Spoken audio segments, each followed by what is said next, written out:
ভালো লাগলে এই কুত্তার জন্য একটু হাতে কুত্তা বলছি সরি কুকুরের এপিসোডের জন্য একটু হাতের তালি। এখন তো 2026 দাদা মার পাল্টিছে, কেউ লাঠি দিয়ে, আবার কেউ যেতে যেতে পায়ে, আবার কেউ ডোকা দিয়ে।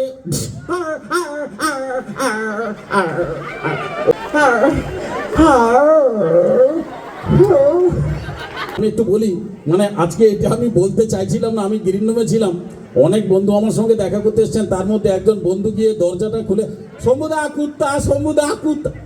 আর দাদা ভাষা ঠিক করো, আমি বলে না দাদা তুমি না, আরে দাদা মিরাকেলে যে কুকুরের এপিসোডটা করেছিলেন সেটা একটু আজকে করবে।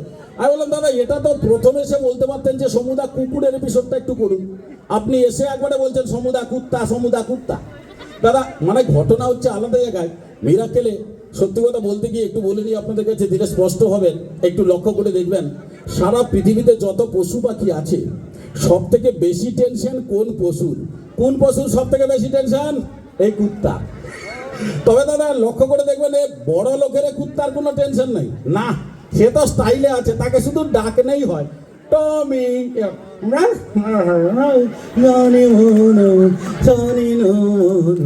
মানে এ বড় লোকের কুত্তার কোনো টেনশন নেই, যত টেনশন নেই লেডি কুত্তা। দাদা লক্ষ্য করে দেখবেন একটা কুকুর সকাল থেকে সন্ধ্যে পর্যন্ত কত জনের কাছে মার খাচ্ছে, কত রকমের সব স্টাইলের মার। এখন তো 2026 দাদা মার পাল্টিছে, কেউ লাঠি দিয়ে, আবার কেউ যেতে যেতে পায়ে, আবার কেউ ডোকা দিয়ে,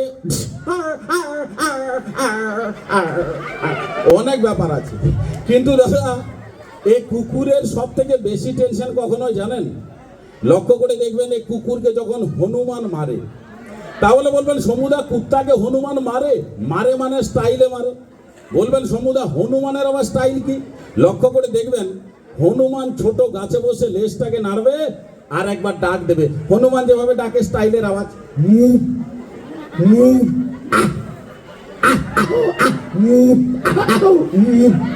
মুভ। এই শুনেই দাদা কুকুর চলে এলো। কেন রে তুই তো দূরে ছিলিস? এ দাদা মার খাওয়ার জন্য আসছে। এবার লক্ষ্য করে দেখবেন হনুমানকে দেখে গ্রামের কুকুরের পরিবেশটা কিভাবে হয়।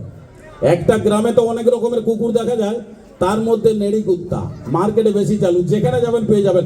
আপনি চা খেতে বসছেন দোকানে, আপনার সামনে দেখবেন সব জায়গায় পাবেন। এই নেড়ি কুত্তার কোনো অভাব নেই। নেড়ি কুত্তার আওয়াজটা কিভাবে হচ্ছে হনুমানকে দেখে?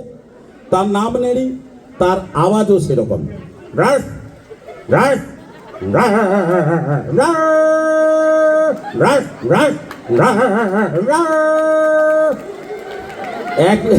একটা জিনিস আপনারা খেয়াল করে দেখবেন, এই কুকুররা যখন ডাকে তাদের পিছন কিন্তু তালে তালে নড়ে। এটা জীবনে মিস্টেক করবে না। আমরা কথা বলতে বলতে মিস্টেক করতে পারি, কিন্তু কুকুরের তাল জীবনে মিস্টেক হবে না, ডাকলেই পিছন নড়বে। কিভাবে?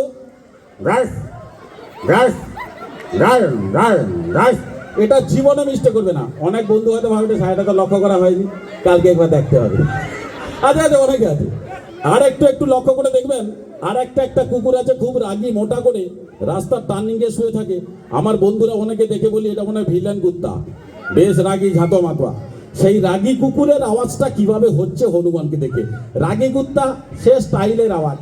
দাদা শুই থাইলা হঠাৎ ঘাড় ঘুরি কি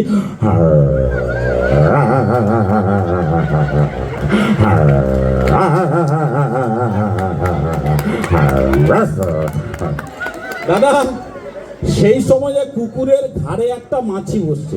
পরিস্থিতিটা দেখুন, একদিকে হনুমান, ঘাড়ে মাছি, কুকুরের কনফিউজটাকে মানে কি করবে? হনুমান তাড়াবে না মাছি তাড়াবে? সেই পরিস্থিতিটা কিভাবে হয় এখন একটু আপনাদের দেখাই। প্রথম হনুমান, তারপর মাছি। ব্যাটার কায়দাটা শুধু দেখুন। প্রথম হনুমান,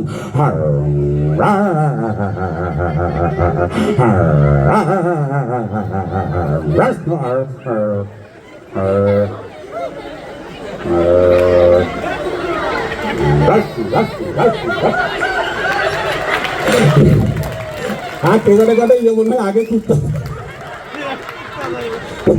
সেটা বড় কথা না। বড় কথা হচ্ছে হনুমান ভাবছে কুকুর যদি এভাবে কেড়িকাচারি করে আমার অবস্থা খারাপ। এই বলে দাদা হনুমান গাছ থেকে লাফ দিয়ে ছুট, আর হনুমান ছুটো মানে তার পিছনে কুত্তা ছুটবেই, কেউ গতিরোধ করতে পারবেন না। তার পূর্বপুরুষের একটা প্রথা আছে। এবার লক্ষ্য করে দেখবেন হনুমান যখন ছুটে 120 কিলোমিটার গতিবেগ, কিন্তু দাদা হনুমানের ডিস ব্রেক আছে। হ্যাঁ, হনুমান ছুটতে ছুটতে যে কোনো সময় বসে পড়বে, তার ব্রেক আছে বুঝতে পারছো, কিন্তু এ কুত্তার কোনো ব্রেক নেই। তার পা স্লিপ করবে, রানিং অবস্থায় দেখবেন এক জায়গায় জীবনে দাঁড়াতে পারবে না। আর মোরাম রাস্তা হলে তো কোনো ব্যাপারই নেই। এবার ঘটনা কি, হনুমান ছুটছে পিছনে কুত্তা, হনুমান ছুটছে পিছনে কুত্তা, হনুমান ছুটছে পিছনে কুত্তা, হনুমান বুঝতে পারছে, কুত্তার পা স্লিপ। এবার কুত্তা ঘুরছে, হনুমান কান পাটায় ঠায়।